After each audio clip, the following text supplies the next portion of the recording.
জোসনায় আমায় কথা দেয়াছে, আসি আসি বলে জোসনা ফাঁকে দেয়াছে।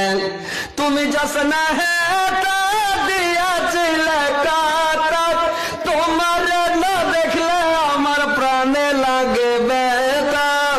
বলো বলো জোসনা তোমায় আসতে কতক্ষণ।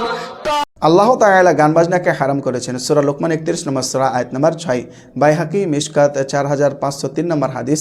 রাসূলুল্লাহ সাল্লাল্লাহু আলাইহি ওয়াসাল্লাম তিনি বলেন, আল্লাহ তাআলা গান বাজনাকে হারাম করেছেন। তাই মুমিন ব্যক্তির কাজ হচ্ছে গান বাজনা থেকে নিজেকে দূরে রাখা। সূরা কাসাস 28 নম্বর সূরা আয়াত নম্বর 55, সূরা ফুরকান 25 নম্বর সূরা আয়াত নম্বর 72, সূরা মুমিনুন 23 নম্বর সূরা আয়াত নম্বর 3। আল্লাহ তাআলা বলেন, ওয়াল্লাযীনা হুম আনিল লাগওয়ি মুরিদুন। মুমিন ব্যক্তির কাজ হচ্ছে অনর্থক কথা ও কর্ম থেকে ও গান বাজনা থেকে নিজেকে দূরে রাখা।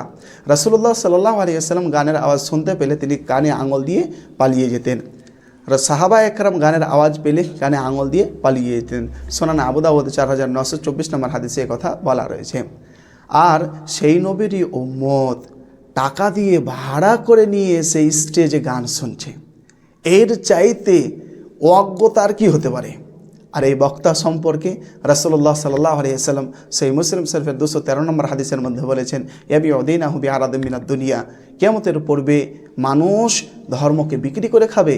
তিরমিজি শরীফে বলা রয়েছে, ইয়াকতালুনা দুনিয়া বিদ্দিন, ধর্মকে নিয়ে ব্যবসা শুরু করবে। আর এগুলো ব্যবসা না তো কি?